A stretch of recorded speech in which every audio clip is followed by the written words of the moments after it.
Okay.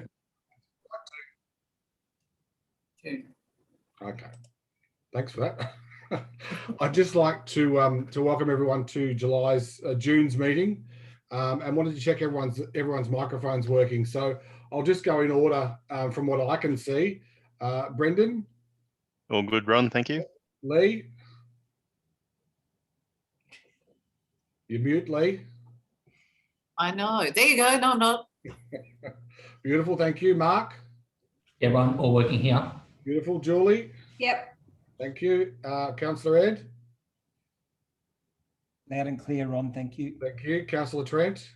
Mic check, mic check. Thank you. Matthew. All good this end. Beautiful. Gareth. All good, thanks. Robin. Hello. Hello. And Natalie. Loud and clear. Sorry about that. Okay. We are now recording. Council acknowledges the Wadawurrung traditional owners of the land, and I pay my respects to all elders past and present, and to all Aboriginal and Torres Strait Islanders who are part of the Greater Geelong community today. This meeting is being recorded and will be published on Council's website. If any committee member loses connectivity with this meeting, they'll be marked as absent from the time they are away.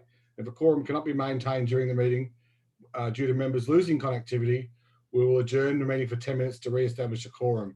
And if a quorum cannot be achieved, the meeting will be abandoned. Voting will be by a show of hands. Also, to speak to an item, please raise your hand, the little hand symbol, and we'll ask you to keep your mic muted if you're not speaking to limit any background noises. As per requirement of COVID-19 Omnibus Bill 2020, Part 12, Clause 39.4, can I please have a show of hands from everyone that you can both hear me and see me?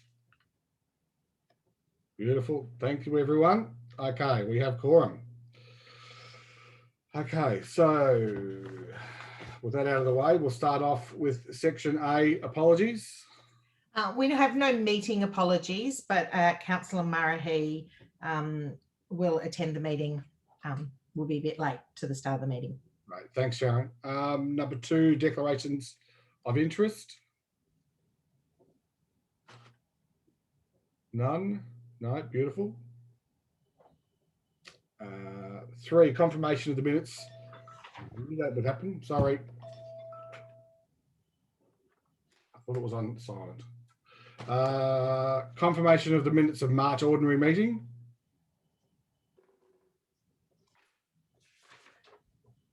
Need a mover? Trent, a mover, Trent, and second to Ed. 3.1, matters arising from said previous minutes. I'm sorry, Councillor Nelson.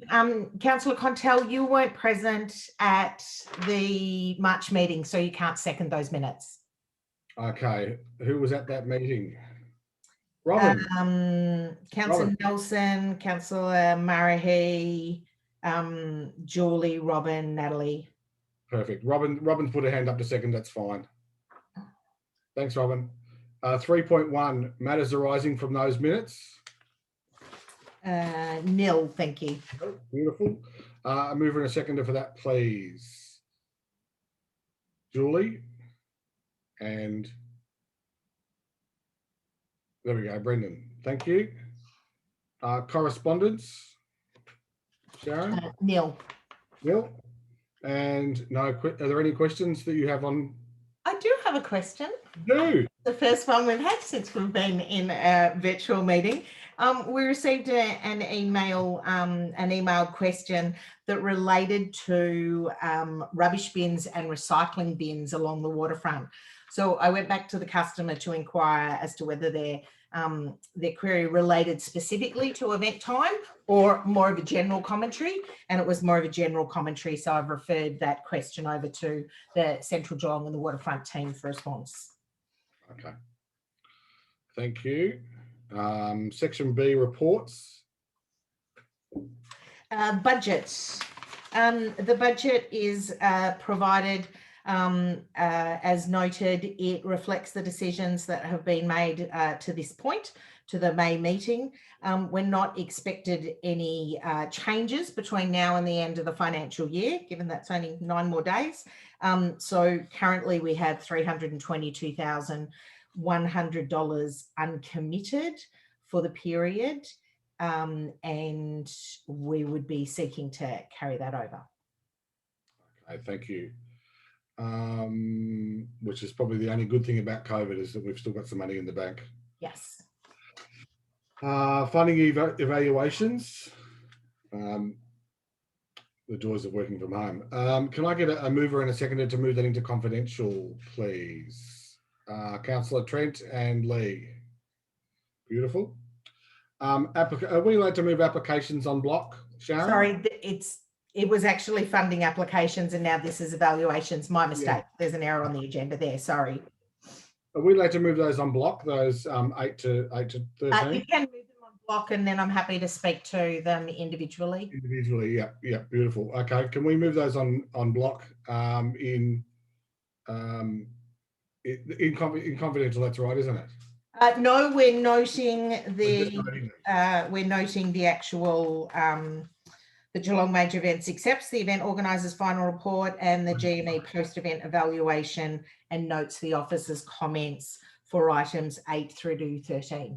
13. Okay. Any questions or comments on those? I might just speak to them quickly if I can. Do you want to get a mover and a seconder for the motion? Yeah, please. A mover and a seconder. Thanks, Lee. And Brendan, fire away, Sharon. Lovely, thank you. The first evaluation is from the Oceana Regional Tennis Championships. And sorry, I just need to get to my pages. Lovely.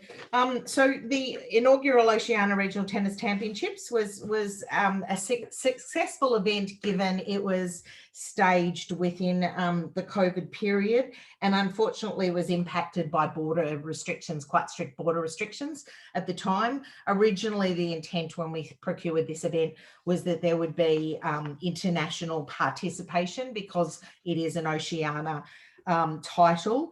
However, there was no international visitation possible because of restrictions or border closures, and little interstate participation.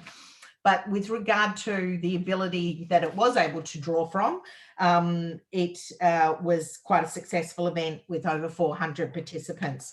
It was our first Geelong Major Event supported event for 2021. So it was great to get one underway. And a number of the committee were able to attend their official launch as well. So that was great.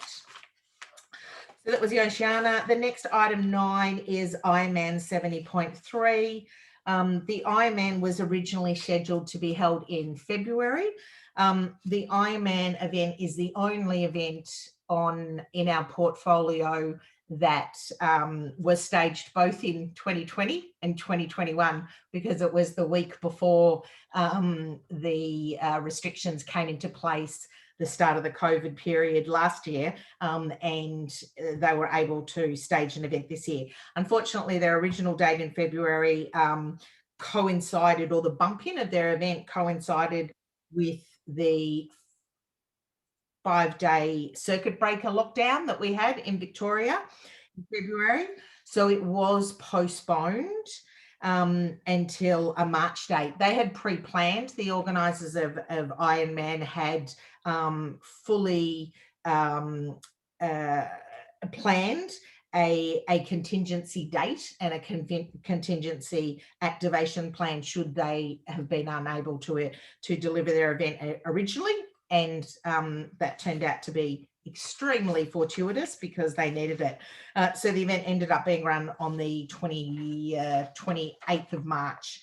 Again, because of the COVID safe overlay to their planning, the event was promoted to not encourage spectators to attend. It wasn't promoted as a free public activity like we would normally with an Ironman, and participants were discouraged from bringing multiple spectators with them. That was one of the requirements for them to be able to get their COVID safe approval through the public events framework. But the participants had an excellent time, notwithstanding that there were limitations on any interstate or international participants. There were still over 800 interstate participants, which is amazing. We had over 1,000 participants, and still by all accounts, in a COVID safe environment, it again was a successful COVID safe event given the restrictions. But you will see that the economic benefit is less than half that of a typical Ironman event. Item 10, wildfire boxing, round 5. This again operated under a COVID safe capacity, only allowing about 75% of the venue to be ticketed and attended. Density limits were in place. Notwithstanding that, excellent event, very high production values. And the event was a sellout for the available ticketing that there was available.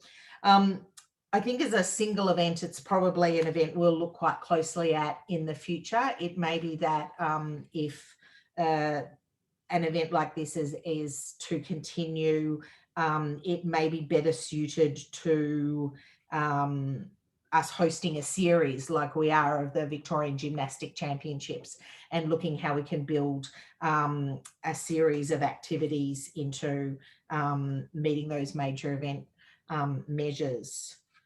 Would you like me to stop for question? Yeah. Julie? Your mute still. I just noticed this comment in regards to the quite a large Victorian police overlay. So my question is around that. Is that something? Is that because I don't really know anything about these? That anybody who goes and watches boxing might be able to. Is that normal for this sort of event, or was it this particular event that the police felt was being targeted? So I was just wondering whether that's something in the future we need to give some consideration through, if that's if that's the sort of thing that potentially might attract. Probably an element of both. Right, that's okay. Yeah. So there was some intel that there may have been some challenges the event, but that's obviously what Victoria Police providing public safety, overseeing public safety. That's what they're there to support us in those activities, the community in those activities. So they had a quite significant overlay of police members present, and there were no issues at all. No, they didn't need to do anything, and they were extremely complimentary of the behaviour of the attendees. Yeah. Just wanted to welcome Councillor Pete in, who's just come in. Welcome, Councillor. Sorry, Sharon. No, thank you, Julie. Item 11, Head of the Schoolgirls Regatta. Again, an event in a COVID safe overlay. All of these events are. The 2021 event also had to significantly alter the presentation of their event and the structure of the infrastructure on their site, the placement of infrastructure on their site. They had to manage and control the number of spectators and support people that were able to support the event. They did an excellent job in the end, and were able to effectively create a framework that probably had, one spectator for every attendee, which was excellent. That, unfortunately, in a COVID world, is about a third of what the normal spectator numbers would be, and you can see that is reflected in the economic benefit of the event. from a sport perspective, it was delivered successfully and hit all the indicators from the sporting perspective.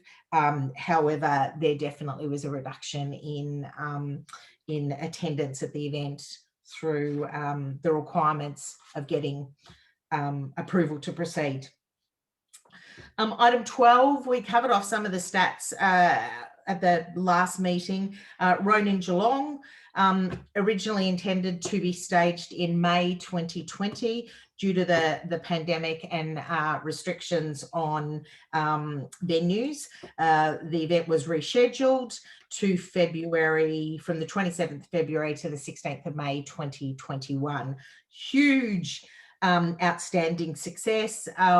Here is a great example of, because the event ran for 3 months, it was able to pivot and bounce back from any any density restrictions, any venue restrictions, changes to capacity, etc., because they're spread across such a long period that if somebody couldn't go to the event because they couldn't get tickets now because they had reduced capacity, they could go next week or next month.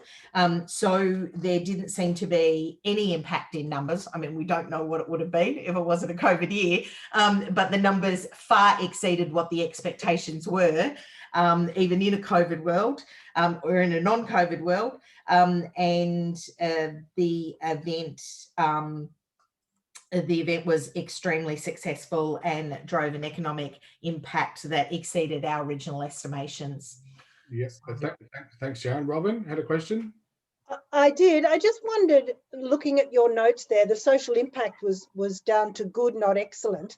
Having heard what you've said about it and looking at those numbers and all the added on wellbeing activities, whether there was something that you weren't quite happy with that went on, or whether it was just a tick in a box. Or it seemed outstanding from everything that's written there. And you are...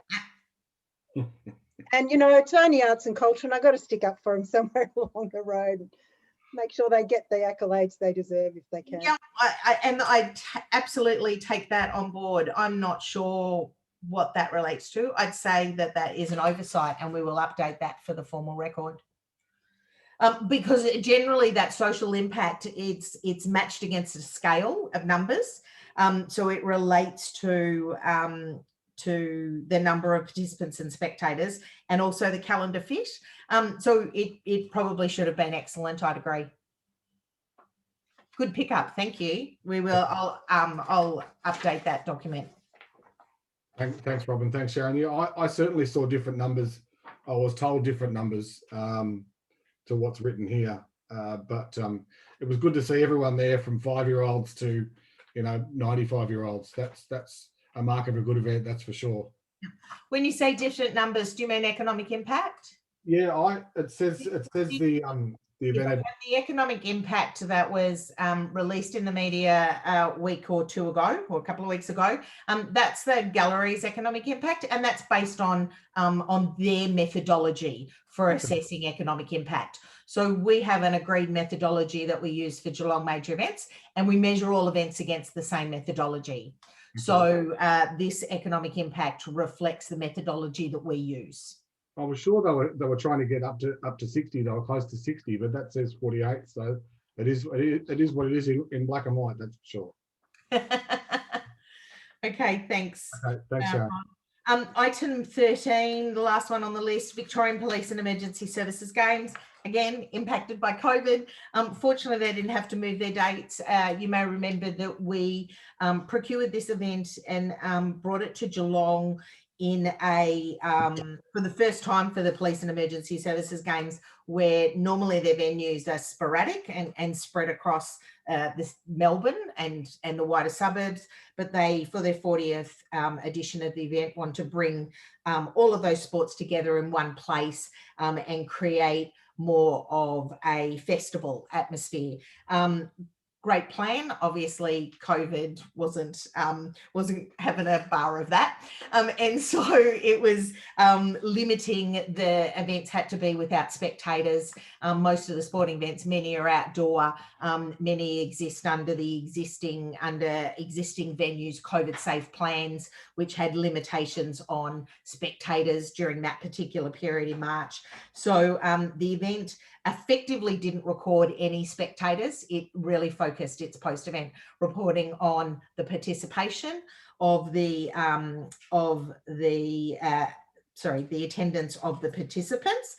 So the original forecast was like about 4,000 people, where the event participants was around the 2,400. So lower than our original estimations, but expected in that COVID safe environment, hence it's reflected in the economic benefit. That's my summary. If there's any other questions on those six events, happy to answer them. No, everyone's pretty happy with that by the sounds of it. Thanks, Sharon. Section C, further business. 14 date of the next ordinary meeting, Monday, the 19th of July. I assume everyone's reasonably happy with that. Yep, good. Thank you. Okay, I move a motion that the GME close the meeting to the public in accordance with section 66-2-A of the Local Government Act 2020 to consider contractual matters. Can I get a mover and a seconder, please? Pete and Robin. Thank you.